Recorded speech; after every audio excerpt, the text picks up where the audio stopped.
पहले भी national conference की सरकार थी। नेशनल कॉन्फ्रेंस ने ही युवाओं को नौकरियां दी थी, ना कि बाहर से लाकर लोग आज हमारे सिर पर बैठा दिए गए। अब अगर मैं बाहर की बात करूंगा, कई सारे कमेंट्स यहाँ पे लिख सुनने को आ जाएंगे कि वो भी हमारे देश का हिस्सा है। एक भारत श्रेष्ठ भारत ही कहा जाता है। हमने कब बोला कि वो हमारे देश का हिस्सा नहीं है? हमारे जम्मू कश्मीर के लोगों को आज तक मुझे ये चीज बताओ कि कितनी नौकरियां बाहर जाके मिली हैं। जो हमारे पास थी वो भी छीन ली। सरकारी नौकरी तो सरकारी नौकरी थी, प्राइवेट नौकरी भी नहीं आप कर सकते। प्राइवेट जॉब भी लेने के लिए चले जाओ, वहां पे भी हमें कोई भी हमारा जो है नुमाइंदा आपको नहीं नजर आएगा। बहुत सारी समस्याएं हैं, बट 4 जून को इन समस्याओं का जो हल है वो निकल के सामने आ जाएगा। ये मेरा दावा है कि जम्मू कश्मीर खित्ते की जितनी भी सीटें हैं, 5 की 5 और प्लस लद्दाख 6 की 6 सीटें, ये इंडिया अलायंस की झोली में जाएंगी। लेकिन वो जो अब की बार 400 पार इस तरह का जो दावा किया जा रहा है उसको कैसे देखते हैं? देखिए, दावा तो कोई भी कर सकता है, वो पता चलेगा अब की बार 400 पार या अब की बार कन्याकुमारी पार। मतदाता ही इस बार भाग्य विधाता साबित होने वाला है। हम ऐसा इसलिए कह रहे हैं क्योंकि मतदाता के पास वो ताकत है कि 5 साल के बाद वो अपना नुमाइंदा चुने और अपनी सरकार भी बदले। लेकिन युवाओं के लिए नेशनल कॉन्फ्रेंस के पाले में क्या है, तेजिंदर जी मेरे साथ है। लगातार बहुत बड़ी संख्या में युवा जो है इनको अपनी आवाज समझते हैं और डिस्ट्रिक्ट यूथ प्रेसिडेंट है और लगातार नेशनल कॉन्फ्रेंस इस समय प्रचार प्रसार में जुटी हुई है। तेजिंदर जी, इस समय जो 2024 का जो चुनाव है, पहले बाइकआउट की नीति जो नेशनल कॉन्फ्रेंस अपनाती थी, इस समय ये चुनाव कितना महत्वपूर्ण है? पहले तो रूहानी जी आपका शुक्रिया। देखिए, ये चुनाव जो एक गरीब तबका है पूरी मतलब कि भारत का, जो नौजवान तबका है, जो बेरोजगार इस टाइम सड़कों पर हैं, जो डेली वेजर इस टाइम सड़कों पर हैं, कई सारे मुद्दे जो हैं इस टाइम, मैं जम्मू कश्मीर के इस खित्ते की ही बात करके दिखाऊं। आप एक मीडिया कर्मी है, आपको पता है कि पिछले 10 सालों में जम्मू कश्मीर का ऐसा कोई भी नागरिक नहीं है जो इस भारतीय जुमला पार्टी की सरकार से तंग ना हो।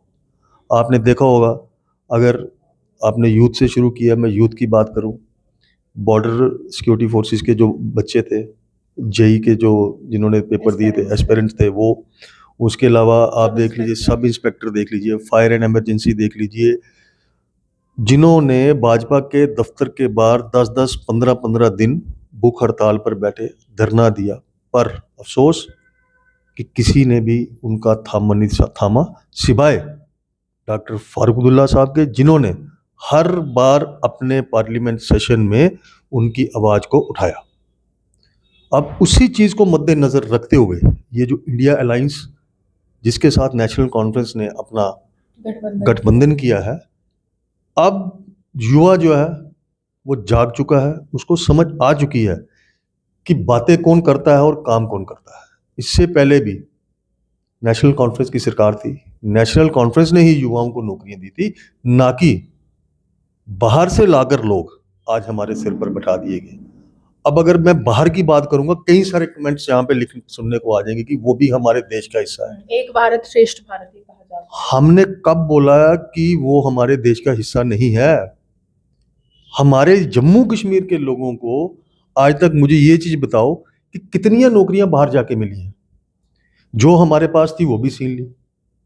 सरकारी नौकरी तो सरकारी नौकरी थी, प्राइवेट नौकरी भी नहीं आप कर सकते। प्राइवेट जॉब भी लेने के लिए चले जाओ, वहां पे भी हमें कोई भी हमारा जो है नुमाइंदा आपको नहीं नजर आएगा। वहां पे भी अब बाहर के लोगों ने अपना हक जमा लिया है। अब ऐसा सिस्टम हो गया जैसे कि इन्होंने बोला जी इंडस्ट्रीज लगेगी। आप मुझे बता दीजिए, मैं एक छोटी सी उदाहरण आपको दे रहा हूँ। कुछ समय पहले यहाँ पे एक इंटरनेशनल लेवल का क्रिकेट के मैच होते हैं। उस मैच में मुझे ये बता दीजिए कि जम्मू के कितने वर्कर थे जिन्होंने उस मैच से प्रॉफिट लिया।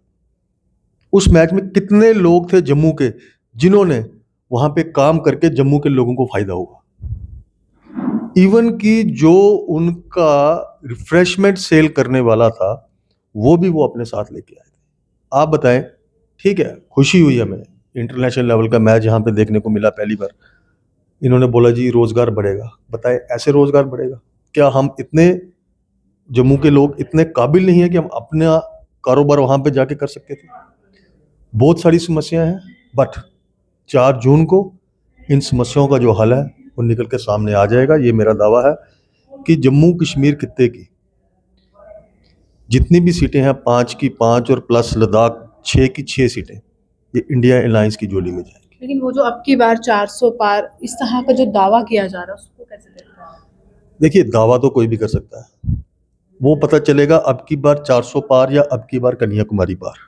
ये तो उसके बाद ही पता चलेगा। ये चीज 4 जून को पता चलेगी। 4 जून को पता चलेगा कि 400 पार होगा कि 400 के बिना ही। लेकिन जिस तरह से आप कह रहे कि अभी लोकतंत्र बचाओ रैली हुई, आप कह रहे कि गठबंधन ने अपनी एकता दिखाई उस एक मंच पर, महबूबा मुफ्ती वहां मौजूद हैं, डॉक्टर फारूक अब्दुल्ला हैं, लेकिन वो एकता के बाद जम्मू में खटास कैसे होगी? नेशनल कॉन्फ्रेंस वर्सेस पीडीपी का फायदा कहीं भाजपा को तो नहीं हो जाएगा? नहीं, ऐसा कुछ भी नहीं होगा। क्योंकि मौका परस्त कहा जा रहा है नेशनल ऐसा कुछ भी नहीं होगा। कुछ मिसअंडरस्टैंडिंग्स थी, अब आगे देख लेना, ये चीजें आपको साफ नजर आती आ जाएंगी। अपने नुमाइंदे जब उतार देते हैं महबूबा, वो कहते हैं कि आपने मेरी राजनीति खत्म कर दी, आपके रास्ते तो नहीं। देखिए, नुमाइंदे तो ऐसे हर कौन सी ऐसी पार्टी है जिसने नहीं उतारे नुमाइंदे? तो आजाद साहब ने भी उतारे नुमाइंदे, अल्ताफ बुखारी साहब ने उतारे नुमाइंदे, पीसी ने भी उतारे नुमाइंदे। किसी गठबंधन का हिस्सा नहीं थे ना? क्यों नहीं थे? ये तो आप बोल रहे हो। फिर अभी उन 3 पार्टियों ने इकट्ठे गठबंधन किया, आजाद, अल्ताफ बुखारी और पीसी ने, तीनों ने गठबंधन किया। कौन कहता नहीं थे गठबंधन में? थे गठबंधन में, ऐसा नहीं है। पीछे पीछे से थे, सामने आपका पीछे में नहीं था, ऐसा कुछ भी नहीं था। पीछे पीछे नहीं थे, उन्होंने ओपन मीडिया में चली है कि उन्होंने भी गठबंधन किया था। ऐसा कुछ भी नहीं है। ये देखिए, लोकतंत्र है, हर एक को हक है इलेक्शन लड़ने का। बाकी रही बात जहाँ इंडिया अलायंस की, महबूबा मुफ्ती जी ने भी ये चीज बोली। साहब इस बार चुनावी मैदान में उतर रहे हैं क्योंकि लगातार कहा जा रहा है कि फारूक साहब अब चुनाव नहीं लड़ेंगे। देखिए, ये पार्टी हाईकमान का फैसला है, इसमें मैं कुछ कोई टिप्पणी नहीं कर सकता। जो होगा ये विद इन डेज ये आपको पता चल जाएगा कि वहाँ की जो 2 सीटें बची हैं उसमें कौन इलेक्शन कंटेस्ट करेगा। रही बात जम्मू की, वो आपको पता है कि हमारा अलायंस है और अनंतनाग की मियां अल्ताफ साहब इलेक्शन लड़ रहे हैं, जिसमें हम पुरजोर मेहनत करेंगे भी और ऊपर वाले ने चाहा और हम वो सीट निकालेंगे। देखिए, साफ तौर पर इस समय यही रणनीति अपनाई जा रही है कि जैसे तैसे करके भाजपा के विजय रथ को रोका जाए। पूरा विपक्ष कोशिश कर रहा है और भाजपा लगातार कह रही है कि अब की बार 400 पार। तो वहीं आज सुबह अगर आप कांग्रेस का ट्विटर पढ़ेंगे तो बहुत मजेदार बात की है। इस बार श्रीनिवासन बीवी कह रहे हैं अब की बार दूर से ही नमस्कार। तो वो जनता को निर्णय लेना है कि दूर से नमस्कार करना है या 400 पार करना है। लेकिन युवाओं का जो मुद्दा है, बेरोजगारी का जो मुद्दा है, जब वो सवाल भाजपा से किया जाता है तो पूरी तरह से यहाँ पर कटाक्ष विपक्ष पर किया जाता है। टाल मटोल की राजनीति अपनाई जाती है, लेकिन सही तरह से जवाब नहीं दिया जाता है। फर्स्ट टाइम वोटर हो या फिर यंग वोटर हो, क्या इस बार वो विपक्ष के साथ जाएगा या नहीं जाएगा? क्योंकि वही वोटर पासा भी पलट सकता है। अपनी उम्र से देखते हुए सुजय मुसलमान।